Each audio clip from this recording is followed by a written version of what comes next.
Hello student, मैं engineer SK grey और आज हम लोग पढ़ेंगे class 11 chapter 9 mechanical properties of fluid का लेक्चर नंबर 10। आज की क्लास में हम लोग बर्नौलीज थ्योरम पर बेस्ड कुछ इंपॉर्टेंट एग्जाम्पल को पढ़ेंगे।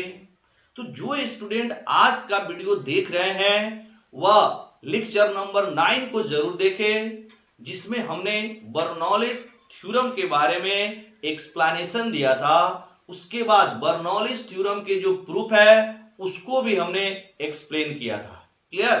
तो आज का क्लास काफी इंपॉर्टेंट है। तो चलिए आज का क्लास हम लोग स्टार्ट करते हैं। सबसे पहले थोड़ा सा हम बर्नौलीज थ्योरम के बारे में यहाँ पे डिस्कस करेंगे, फिर इसके बाद जितने भी एग्जाम्पल हैं सभी एग्जाम्पल को बारी बारी से हम लोग यहाँ पर एक्सप्लेन करेंगे। तो बर्नौलीज थ्योरम होता क्या है?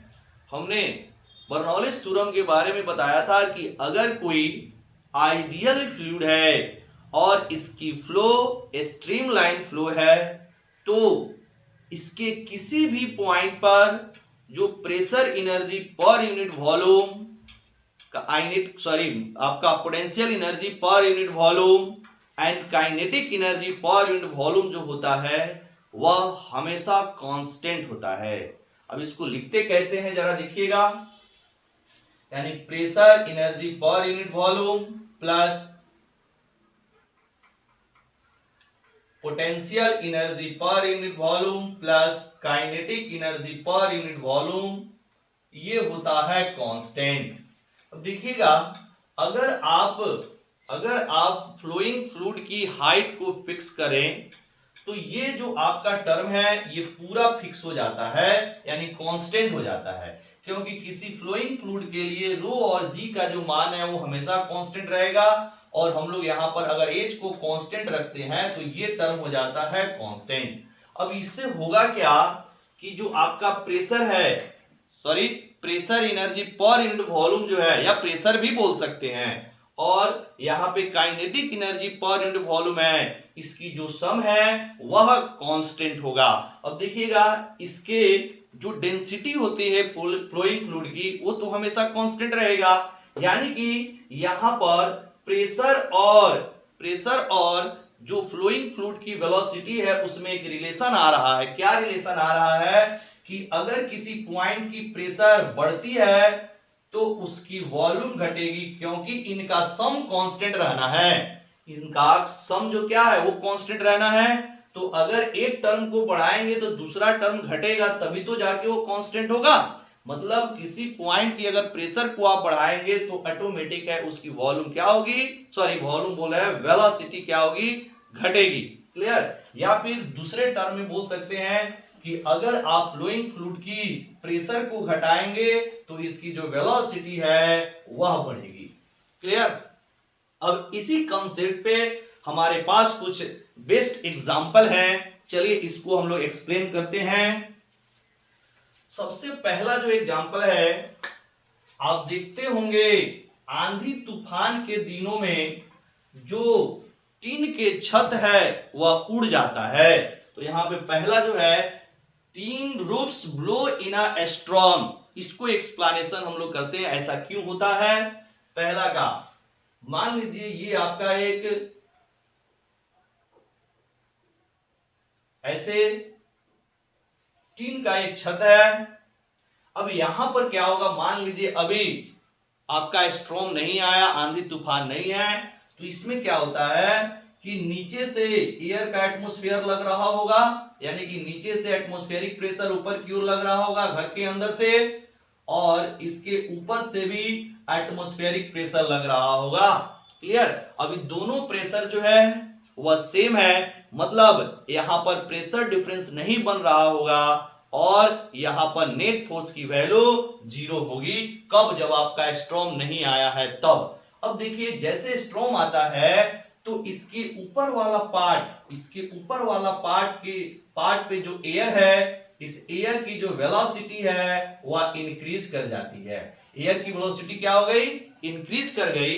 तो अभी हमने देखा जहां की वेलोसिटी इंक्रीज करता है तो यहां पर जो प्रेशर लग रहा है, अगर इस प्रेशर को हम लोग क्या बोले, P1 बोल दे ऊपर से, जो चूंकि अब P0 के बराबर तो होगा नहीं, तो ऊपर से जो प्रेशर लग रहा है इसका, इसको P1 बोल दे, तो यहाँ की वेलोसिटी अगर बढ़ गई तो ऑटोमेटिक है यहाँ की प्रेशर घट जाएगी, यानी कि P1 जो है, P1 वो घट जाएगा P0 से। क्यों? क्योंकि वेलोसिटी बढ़ी, आंधी तूफान में एयर की वेलोसिटी क्या हो गई, बढ़ गई, एयर की वेलोसिटी बढ़ गई, यानी कि ऊपर वाला जो प्रेशर है वो क्या हो गया, घट गया। अब प्रेशर जैसे घटा, जैसे प्रेशर घटा और नीचे वाला प्रेशर अभी भी वही है, तो यहां पर एक क्या बन जाएगा, प्रेशर डिफरेंस बन जाएगा, और प्रेशर डिफरेंस कितने के बराबर हो जाएगा, P0 माइनस P1 के बराबर। और इस प्रेशर डिफरेंस के कारण, इस प्रेशर डिफरेंस के कारण एक फोर्स लगने लगेगा अपवर्ड डायरेक्शन में, एक फोर्स लगने लगेगा अपवर्ड डायरेक्शन में, जिसके कारण ये आपका जो टीन वाला छत है वह उड़ जाता है। क्लियर हुआ? तो ये है आपका फर्स्ट एग्जांपल। सेकेंड एग्जांपल देखिए क्या है, इस समानांतर दिशा में पास पास चलते दो जलयानों के बीच आकर्षण लगता है, मतलब attraction between two ships moving closed in parallel direction. अब इसका भी कंसेप्ट यही है, सारे के सारे बर्नौलिस थ्योरम के हम पूरे आपको एग्जांपल को समझा रहे हैं। सेकेंड वाला का देखिएगा एक्सप्लेनेशन क्या है।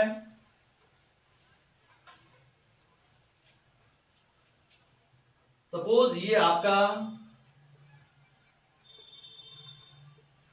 कोई समुद्र ले लेते हैं या कोई भी, इसमें दो जो शिप है वह सेम डायरेक्शन में सपोज मोशन कर रहा है ऐसे, ये दो शिप हो गए, ये दोनों शिप एक ही डायरेक्शन से, मान लीजिए ये v1 वेलोसिटी से, सॉरी v1 स्पीड या वेलोसिटी से आगे की ओर मूव कर रहा है, और ये v2 वेलोसिटी से आगे की ओर मूव कर रहा है।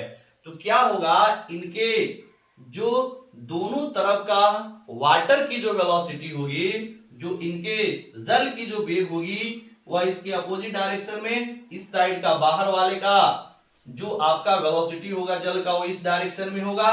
कितना, तो v1 सॉरी v2, और इधर से भी कितना हो जाएगा, v2।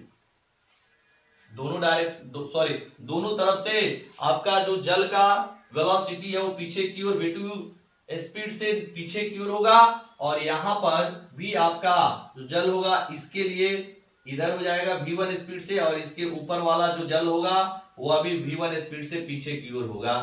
तो अब देखिएगा क्या होगा यहां पर कि अंदर वाला मतलब यहां मान लीजिए ऊपर से जो प्रेशर लग रहा है इसको P आउटसाइड बोले, इधर से जो प्रेशर लग रहा है जल के द्वारा इसको क्या बोला जाए, P आउटसाइड। तो यहां इसके अंदर वाला वेलोसिटी क्या हो जाएगा, बढ़ जाएगा, मतलब यहां पर नेट वेलोसिटी कितना हो जाएगा, v1 प्लस v2, यानी कि जो अंदर की वेलोसिटी है जल की वो क्या हो जाएगी, v1 प्लस v2 हो जाएगी, यानी कि अंदर की जो वेलोसिटी है वो बढ़ गई, और यहां पर जो प्रेशर लग रहा है अगर इसको हम लोग P इनसाइड बोले तो यहां की वेलोसिटी बढ़ जाएगी, इसका मतलब है कि प्रेशर घट जाएगा अकॉर्डिंग टू बर्नौलिस थ्योरम। तो यहां पर P जो आपका इनसाइड है वह लेस देन हो जाएगा P आउटसाइड से, मतलब P आउटसाइड की जो प्रेशर है वो ज्यादा हो जाएगी P इनसाइड के, फिर यहां पर एक प्रेशर डिफरेंस बन जाएगा, delta P is equal to P outside minus P inside बनेगा। अब जैसे आपका यहां पर एक प्रेशर डिफरेंस बनेगा, इसके कारण एक फोर्स बनेगा, और ये जो फोर्स है इन दोनों को, यानी कि आउटसाइड का प्रेशर ज्यादा है तो फोर्स किधर से लगेगा, आउटसाइड से, इधर लगेगा इस साइड से, और फिर इधर से लगेगा इस साइड से, मतलब इनके अंदर की जो प्रेशर है वो कम हो गई, तो अंदर की प्रेशर कम हो जाएगी तो बाहर से एक फोर्स लगने लगेगा ड्यू टू प्रेशर डिफरेंस, और जिसके कारण ये शिप और ये शिप दोनों एक दूसरे को क्या करेंगे, लगेंगे अट्रैक्ट करने। क्लियर? तो ये है। नेक्स्ट दूसरा आपका ये था कि दो जलयानों के बीच यानी दो शिप्स के बीच अगर सेम डायरेक्शन में शिप चल रहे हैं तो उनके बीच में अट्रैक्शन लगता है। क्लियर? इसके बाद है मैग्नस इफेक्ट, जो कि वेरी वेरी इंपॉर्टेंट है, काफी इंपॉर्टेंट है मैग्नस इफेक्ट। ठीक है, तो चलिए सबसे पहले हम लोग एक दो एग्जांपल और कर लेते हैं, उसके बाद स्टार्ट करते हैं मैग्नस इफेक्ट के बारे में। पहले एक दो एग्जांपल और कर लेते हैं।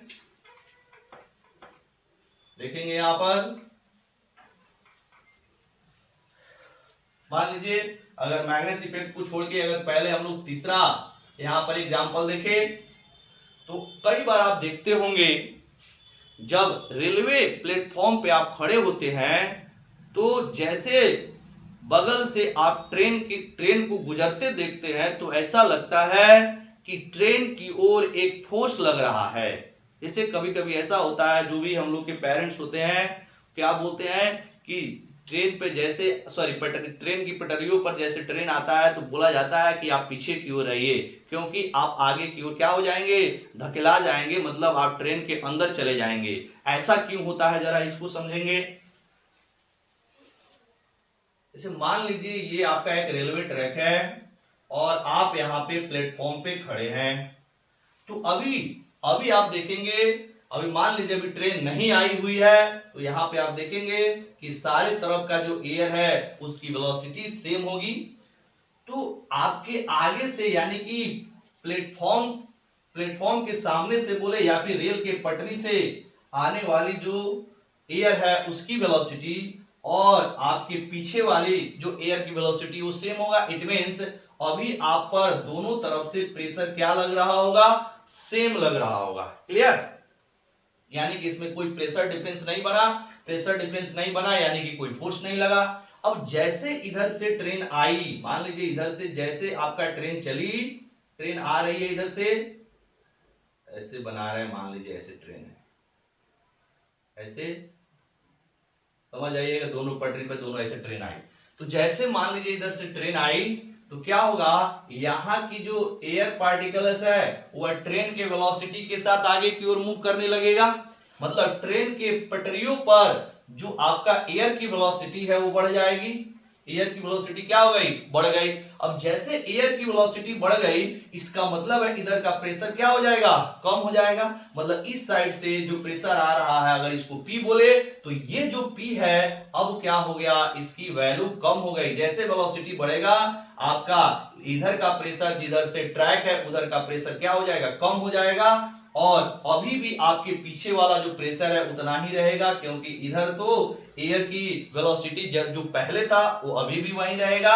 लेकिन यहां पर जैसे ट्रेन आई तो ट्रेन के साथ जो एयर पार्टिकल है वो मूव करने लगा, मतलब उसकी वेलोसिटी बढ़ गई। और जैसे वेलोसिटी बढ़ेगी उसकी प्रेशर क्या हो जाएगी, वहां पर कम हो जाएगा, यानी ये प्रेशर कम हो जाएगा। और यहां पर जो आपका प्रेशर है अभी भी उतना ही रहेगा, यानी कि फिर से यहां पर एक प्रेशर डिफरेंस बनने लगेगा जो कितने के बराबर हो जाएगा, P0 माइनस P के बराबर। और इस प्रेशर डिफरेंस के कारण एक आप पर पीछे की ओर फोर्स लगने लगेगा और एक चांस रहेगा कि आप क्या चले जाएं, रेलवे ट्रैक के अंदर चले जाएं। इसीलिए बोला जाता है जब भी सामने से ट्रेन आ रही होती है तो आप वहां से दूर खड़े रहें, क्योंकि एक चांस बनेगा आप पर प्रेशर डिफरेंस के कारण जो फोर्स लगेगा आपको कहीं अंदर की ओर धकेल ना दे। क्लियर। इसके बाद एक और एग्जांपल जिसको हम लोग समझते हैं, फिर चलते हैं मैग्नेस इफेक्ट के बारे में। और एग्जांपल है, मान लीजिए चौथा एग्जांपल इसको ले लेते हैं। चौथा एग्जांपल को समझिएगा। एक ना, जैसे मान लीजिए आप एक पाइप से आप ऐसे हवा मार रहे हैं, ऐसे पाइप लेके और ऐसे हवा मार रहे हैं, और हवा मारिए और यहाँ पर एक पिंग पोंग बॉल को छोड़ दीजिए, तो आप देखेंगे जो आपका पिंग पोंग बॉल है वह यहाँ पर टिक जाता है। ऐसा क्यों? मान लीजिए जैसे आप यहाँ पे हवा छोड़ेंगे तो यहाँ पर एयर की जो वेलोसिटी है वो क्या हो जाएगी, बढ़ जाएगी इस पार्ट पे। मतलब यहाँ पर एयर की वेलोसिटी क्या हो गई, बढ़ गई। जैसे एयर की वेलोसिटी बढ़ेगी तो ऊपर से जो आपका प्रेशर लग रहा है, मान लीजिए ये P है और नीचे से जो प्रेशर लग रहा है इसको हमने P0 बोल दिया, तो ऊपर वाले पार्ट की वेलोसिटी क्या है, ज्यादा है। जैसे फूंक रहे हैं तो ऊपर वाले पार्ट की वेलोसिटी क्या है, ज्यादा है। तो अगर ऊपर वाले पार्ट की वेलोसिटी ज्यादा है तो यानी कि P की वैल्यू क्या हो जाएगी, P0 से कम हो जाएगी, क्योंकि ऊपर का वेलोसिटी ज्यादा है, प्रेशर कम हो जाएगा। अब प्रेशर कम हो जाएगा और नीचे से अभी भी मान लीजिए एटमॉस्फेरिक प्रेशर उतना ही लग रहा है, तो फिर से एक यहाँ पर प्रेशर डिफरेंस बन जाएगा, वो कितने के बराबर हो जाएगा, P0 माइनस P के बराबर। ठीक है। अब इस प्रेशर डिफरेंस के कारण इस पिंग पोंग बॉल पर एक अपवर्ड डायरेक्शन में फोर्स लगेगा जो इसको यहाँ पर स्थिर रहने में हेल्प करेगा। क्लियर। तो ये है कुछ बेस्ट एग्जाम्पल आपके बर्नौलिस थ्योरम पर। ठीक है, अब चलिए हम लोग स्टार्ट करते हैं मैग्नस इफेक्ट क्या है। ठीक है, उसके बाद इसके लिए हम लोग स्ट्रीम लाइन एक डायग्राम भी हम लोग स्ट्रीम लाइन का एक डायग्राम भी ड्रॉ करेंगे मैग्नस इफेक्ट के लिए। इसको मिटा दे रहे हैं।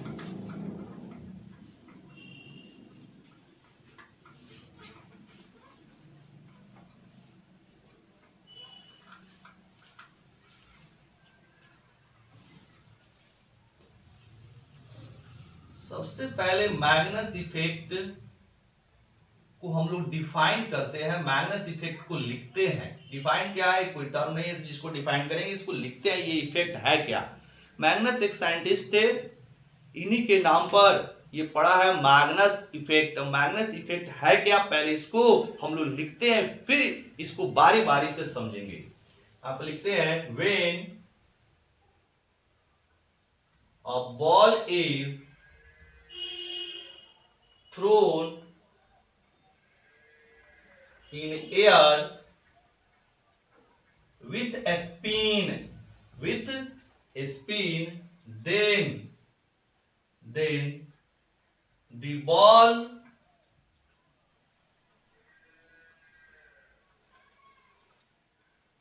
deviated on original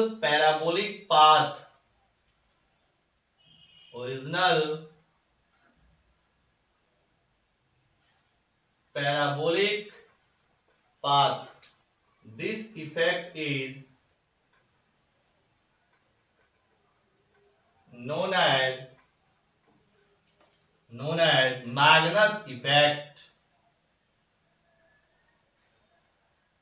Magnus effect।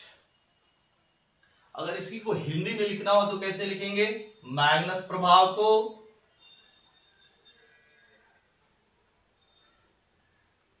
जब किसी गेंद को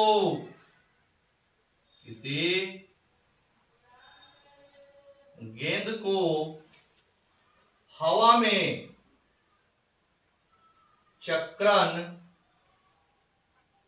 करा के फेंका जाता है तो गेंद अपने वास्तविक परवलयाकार पथ से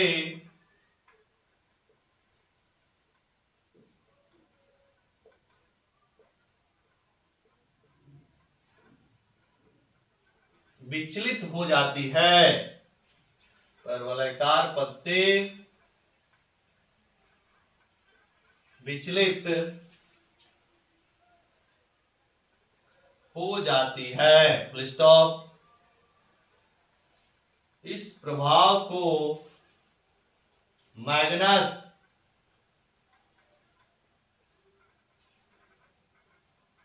प्रभाव कहा जाता है। मतलब जब किसी गेंद को हवा में चक्रण करा के फेंका जाता है तो गेंद अपने वास्तविक परवलयाकार पथ से विचलित हो जाती है। इस प्रभाव को मैग्नस प्रभाव कहा जाता है। इसमें यहां लिख दिए हैं when a ball is thrown in air with a spin then the ball deviated from one original parabolic path, this effect is known as Magnus effect। अब चलिए इसको हम लोग विस्तार से समझते हैं। हमने क्या लिखाया कि मान लीजिए आप एक गेंद को स्पिन करा के फेंक रहे हैं, चक्कर करा के फेंक रहे हैं। जैसे क्रिकेट उर्केट में आप देखते होंगे, क्रिकेट मैच में जो स्पिनर्स बॉलर होते हैं क्या करते हैं, बॉल को स्पिन करा के फेंकते हैं। तो जब बॉल को आप स्पिन करा के फेंकेंगे तो जो बॉल अपने ओरिजिनल पाथ से पैराबोलिक पाथ पे चलने वाला था वह अपने ओरिजिनल पाथ से थोड़ा सा डेविएट कर जाता है। ठीक है, अब ये डिपेंड करता है कि आप इसको क्लॉकवाइज स्पिन करा के फेंक रहे हैं या फिर एंटी क्लॉकवाइज स्पिन करा के फेंक रहे हैं। ठीक है, अब चलिए इसको हम लोग बारी बारी से केस 1 केस 2 केस 3 करके पढ़ते हैं। ठीक है, तो ये आपका जैसे स्पिन करा के फेंकेंगे तो वह अपने पैराबोलिक पाथ से थोड़ा हट जाता है। ऐसा क्यों होता है इसको हम लोग केस वाइज समझते हैं, ठीक है। पहला हम बॉल को फेंक रहे हैं बिना स्पिन के, मतलब सीधा हमने थ्रो कर दिया, इसमें कोई स्पिन नहीं दिया, तब देखिए कैसा पैराबोलिक पाथ बनता है। और इसके लिए जो हम लोग स्ट्रीम लाइन ड्रॉ करेंगे तो क्या आएगा, केस वन ले रहे हैं, when ball is throne without spin, जब आप बॉल को बिना स्पिन से फेंक रहे हैं, हिंदी क्या हो जाएगा, जब गेंद को बिना चक्रण कराए फेंका जाता है, ये है। तो बिना चक्रण कराए फेंकेंगे तब क्या होगा, देखिएगा।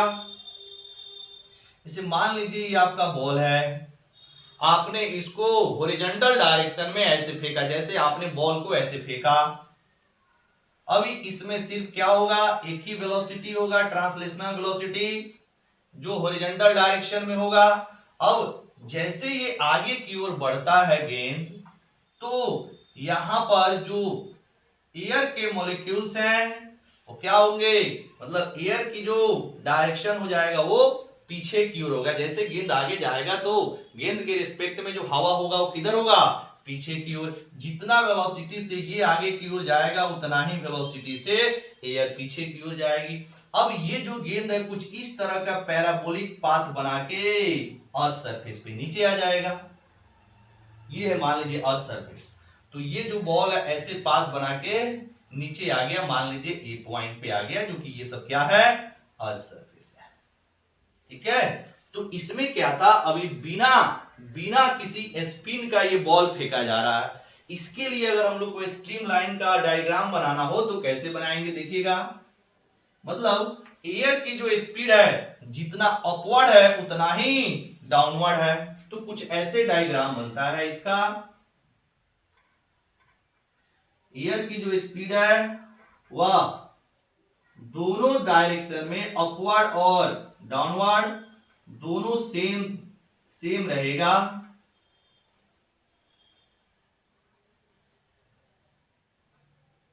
ऐसे यानी कि कुछ इस तरह से आपका डायग्राम बनेगा एयर की, क्योंकि अभी इसमें क्या है, स्पिन क्या है, जीरो है, यानी कि इसमें कोई स्पिन नहीं है। तो ये हो गया इसकी डायग्राम, ठीक है। तो ये है आपका पहला केस, सिंपल केस था। अब क्या करते हैं, इस बॉल को ऐसे क्लॉकवाइज या फिर एंटी क्लॉकवाइज डायरेक्शन में फेंकेंगे तब क्या होगा, ठीक है। तो पहला केस हम लोग लेते हैं, जब बॉल को ऐसे फेंक रहे हैं और उसका जो डायरेक्शन है वो क्या है, anti clockwise. Ball anti clockwise नाच रहा है और इसमें ट्रांसलेशनल वेलोसिटी कितना दिया गया, इसमें v दिया गया। तब आपका जो ये बॉल ए पे गिरना था, अब वो कहां पे जाके गिरेगा इसके बारे में हम लोग सोचते हैं, ठीक है। तो पहले आप इसको नोट कीजिएगा बाबू, नोट कर लीजिएगा, इंपॉर्टेंट टॉपिक है, नोट करेंगे। हो गया, चलिए मिटा दें। आइए अब इसका दूसरा केस लिखते हैं।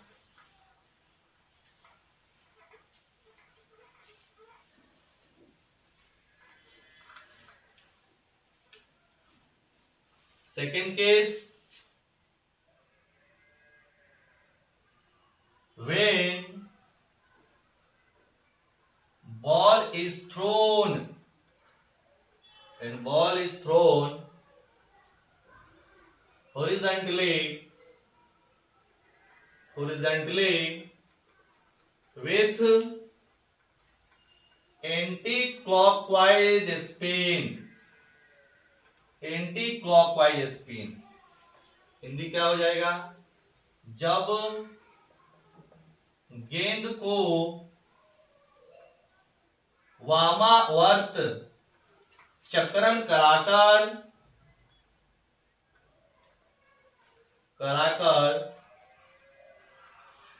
क्षैतिज दिशा में फेंका जाता है, ये है क्षैतिज दिशा में फेंका जाता है। अब देखिए क्या है, जैसे आपका इस तरह से, अब की बार ये तो आपका वेलोसिटी जो ट्रांसलेशनल वेलोसिटी है वो हॉरिजॉन्टल डायरेक्शन में तो है ही, और मान लीजिए इसमें आपने एंटी क्लॉकवाइज डायरेक्शन, ऐसे एंटी क्लॉकवाइज डायरेक्शन में, और मान लीजिए इसकी जो एंगुलर वेलोसिटी है वो ओमेगा है, एंटी क्लॉकवाइज डायरेक्शन में इसको स्पिन कराया जा रहा है और इसकी एंगुलर वेलोसिटी कितनी है, ओमेगा है, तथा यहां पर जो इसकी रेडियस है, मान लीजिए इसकी जो रेडियस है, जो बॉल की रेडियस है स्मॉल आर है। तो जरा बताइए, अब इस एंगुलर वेलोसिटी के कारण भी इसमें एक ट्रांसलेशनल वेलोसिटी क्रिएट होगा जिसकी वैल्यू कितनी होती है, v is equal to r into omega के बराबर। क्लियर, यानी ट्रांसलेशनल वेलोसिटी और एंगुलर वेलोसिटी में एक रिलेशन आता है, v is equal to r into omega, जहां r क्या है, रेडियस है, यहां पर रेडियस ऑफ द बॉल हो गया। ठीक है, अब देखना यहां पर एयर की जो वेलोसिटी है, पहले स्पिन नहीं था तो v के इक्वल था, मतलब यहां पे लिख रहे हैं जो एयर की वेलोसिटी था, मान लीजिए पहले स्पिन नहीं था तो कितने था, v के बराबर। अब यहां पे क्या हो रहा है, ये स्पिन कर रहा है, एक ओमेगा इससे स्पिन कर रहा है, तो यहां पर एक और वेलोसिटी जुड़ जाएगा जो ट्रांसलेशनल वेलोसिटी में, वो कितना हो जाएगा, ऊपर के डायरेक्शन में, ऊपर के डायरेक्शन इस डायरेक्शन में देखो ओमेगा ऐसे है इस डायरेक्शन में, तो यहां पर एक वेलोसिटी ऐड होगा, वो कितना, r इंटू ओमेगा, और नीचे क्या हो जाएगा, यही नीचे जब आ रहा है तो इसकी वेलोसिटी ऐसे हो जा रही है, तो यहां पर कितना हो जाएगा, minus r into omega. Clear, अब देखना इसके कारण होगा क्या, ऊपर वाले पार्ट पर वेलोसिटी बढ़ गई, ऊपर वाले पार्ट पर नेट वेलोसिटी क्या हो गया बाबू, बढ़ गया, और नीचे वाले पार्ट पर नेट वेलोसिटी क्या हो गई, घट गई। अब नेट वेलोसिटी घटने से यहां की जो प्रेशर है, मान लीजिए नीचे वाला प्रेशर जो है, ये इसको हम क्या बोल दे, नीचे वाले प्रेशर को P1 बोल दे, और ऊपर वाले जो प्रेशर है इसको हम क्या बोल दूं, P2 बोल दूं।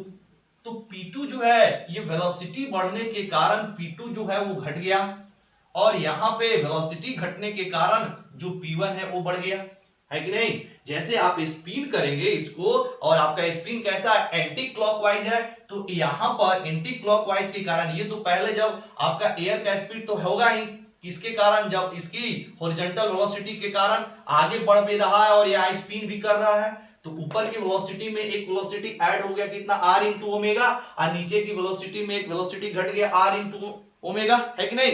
तो नीचे की वेलोसिटी घट गई, इसका मतलब प्रेशर बढ़ जाएगा, और ऊपर की वेलोसिटी बढ़ गई मतलब प्रेशर घट जाएगा। तो यहां पर आप देखेंगे कि यहां पर एक प्रेशर डिफरेंस आ गया, प्रेशर डिफरेंस कितना, ये जो प्रेशर डिफरेंस है वो P1 माइनस P2 हो गया। ये प्रेशर डिफरेंस किधर होगा, अपवर्ड डायरेक्शन में, ये प्रेशर डिफरेंस अपवर्ड डायरेक्शन में होगा, इसका मतलब है इस बॉल को एक अपवर्ड डायरेक्शन में फोर्स मिल जाएगी।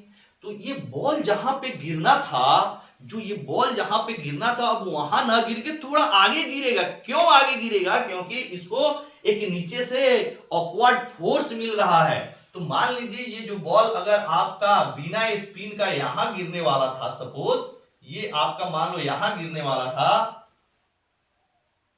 अगर इसको हम लोग अर्थ सरफेस मान ले, तो ये बॉल मान लीजिए आपको यहां गिरने वाला था, अब ये यहां ना गिर के इसको एक अपवर्ड फोर्स मिल रहा है जो यहां पे गिरेगा। पहले मान लो ए पे गिरने वाला था, अब ए पे ना गिर के कहां गिरेगा बाबू, ये डैश पे गिरेगा। इसका मतलब क्या देखा आपने, इसकी जो ओरिजिनल पैराबोलिक पाथ है ये क्या हो गया, यहां से ओरिजिनल पैराबोलिक पाथ चेंज हो गया, गिरना चाहिए था ए पे, अब कहां पे जाके गिर रहा है, ए डैश पे गिर रहा है, क्योंकि इसको नीचे से क्या मिल रहा है, एक अपवर्ड फोर्स मिल रहा है। यही है आपका मैग्नस इफेक्ट। क्लियर, यही है आपका मैग्नस इफेक्ट। ठीक है, इसका हम लोग थर्ड वाला पार्ट भी समझ लेते हैं, थर्ड वाला पार्ट भी पढ़ लेते हैं। तो यहां पर अब तीसरा, इसको आप नोट कर लीजिएगा, मैग्नस इफेक्ट को यहां पे नोट कीजिएगा बाबू। ठीक है, अच्छा इसके लिए अगर हम लोग स्ट्रीम लाइन बनाएं तो कैसा बनेगा, ऊपर की वेलोसिटी ज्यादा है, तो ऊपर की वेलोसिटी ज्यादा है तो वहां पे लाइंस क्या होंगे, एक दूसरे के बहुत क्लोजर होंगे। हमने स्ट्रीम लाइन जब आपको क्लास की, जब आपका फ्लूइड डायनेमिक्स स्टार्ट किया था, वहां पे शुरू में ही मन में बताया था कि जहां पे लाइंस क्लोजर होते हैं वहां की वेलोसिटी को हम लोग ज्यादा लेते हैं, मतलब जहां की स्ट्रीमलाइन एक दूसरे के काफी क्लोज है, मतलब वहां की वेलोसिटी क्या है, ज्यादा है। तो अगर इसके लिए आप स्ट्रीमलाइन बनाएंगे तो कैसा बनेगा, नीचे आपकी वेलोसिटी कम है तो इधर आपका जो स्ट्रीमलाइन होगा वो दूर दूर होगा कहीं पे, मान लीजिए ऐसे कुछ आएगा, ध्यान देंगे ऐसे, और यहां पे जो स्ट्रीमलाइन होगा वो एक क्लोज होंगे ऐसे।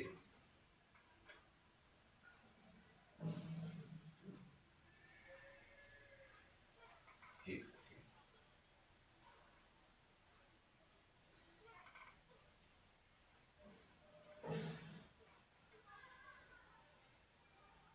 थोड़ा सा इसको और स्ट्रिप करेंगे ऐसे, एक सेकेंड,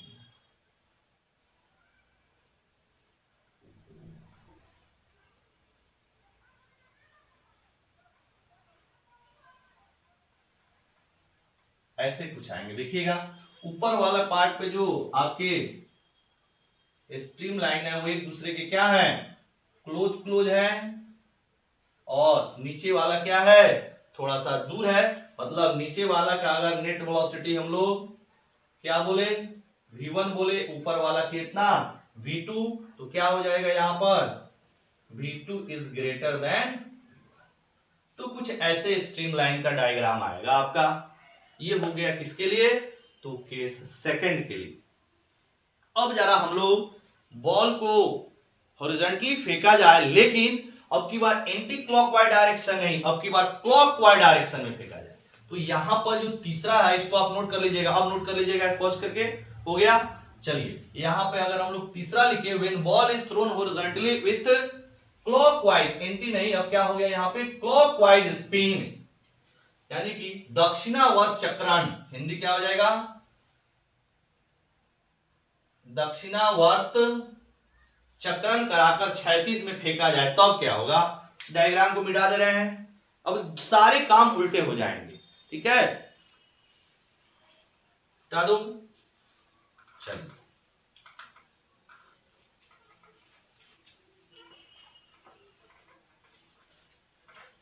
की बात देखिएगा, ये बॉल है आपका, अब की बार ये तो हो गई इसकी हॉरिजॉन्टल डायरेक्शन भी, इसके कारण जो एयर की वेलोसिटी होगी वो पीछे की ओर होगी, बी भी, अब ये स्पिन नहीं, अब इसमें स्पिन लाइए क्लॉकवाइज डायरेक्शन में, ऐसे क्लॉकवाइज डायरेक्शन में स्पिन लाया, तो इसके कारण अब इसमें ऊपर की डायरेक्शन में वेलोसिटी ऐड हो जाएगा आर ओमेगा, क्योंकि ऊपर की डायरेक्शन में ऐसे होगा, और यहीं जब नीचे की डायरेक्शन में आएगा तो पीछे की ओर हो जाएगा, तो यहां पे वेलोसिटी हो जाएगी v minus r omega. Clear.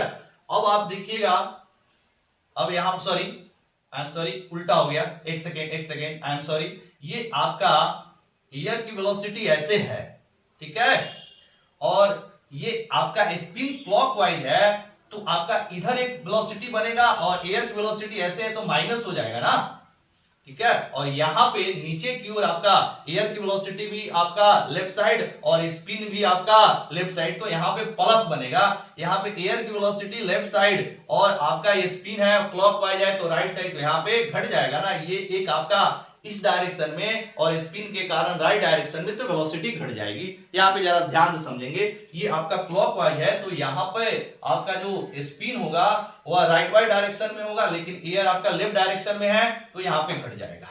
चलिए अब हुआ क्लियर। अब देखिएगा यहां पर अब नेट वेलोसिटी क्या हुआ, नेट वेलोसिटी घट गई, यहां पर नेट वेलोसिटी क्या हो गया जी, बढ़ गया। तो अगर हम लोग नीचे की प्रेशर को क्या बोले हैं, P1, तो वेलोसिटी बढ़ने से नीचे की प्रेशर घट गई।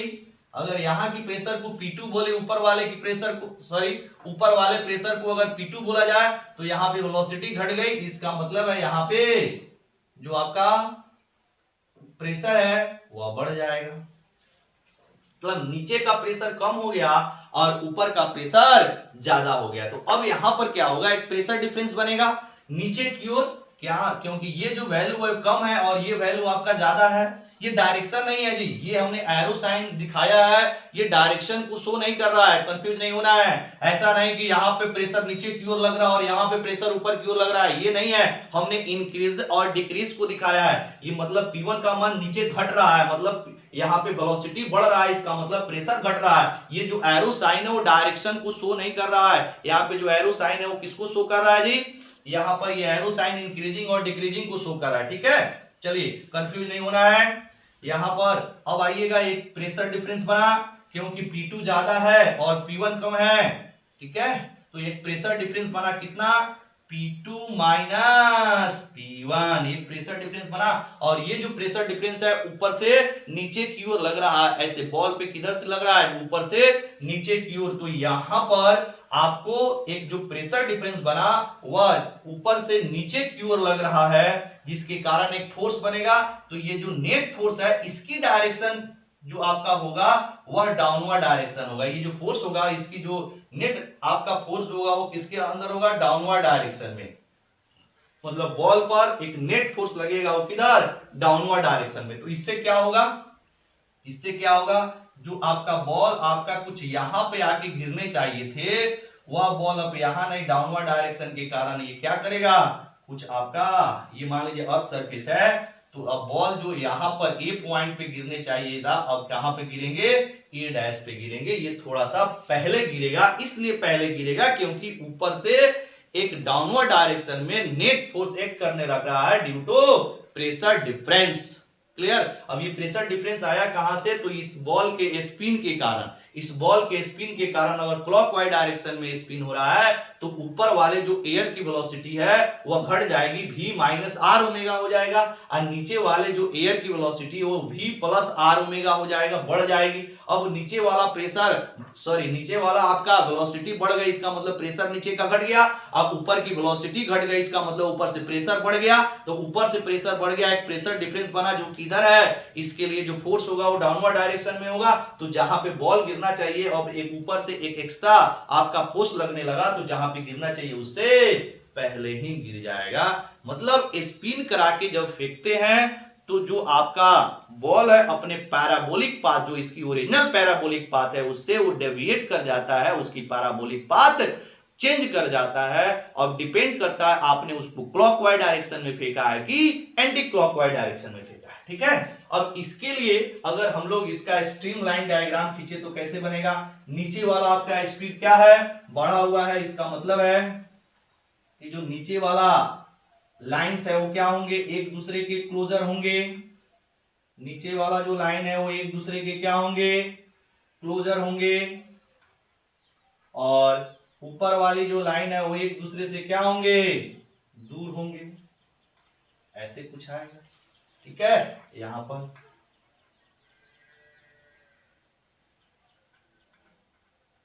ऐसे मान लीजिए ऊपर की वेलोसिटी v2 है और नीचे की वेलोसिटी v1 है, तो यहाँ पे v1 किससे बड़ा होगा, v2 से बड़ा होगा। क्लियर, इस तरह के आपके डायग्राम बनेंगे। तो ये थे आपके मैग्नेस इफेक्ट और बर्नौलिस थ्योरम पर बेस्ड कुछ इंपॉर्टेंट एग्जांपल्स। क्लियर, तो चलिए आज का क्लास हम लोग यहीं खत्म करते हैं। आप लोग पढ़ते रहें। Very very thank you.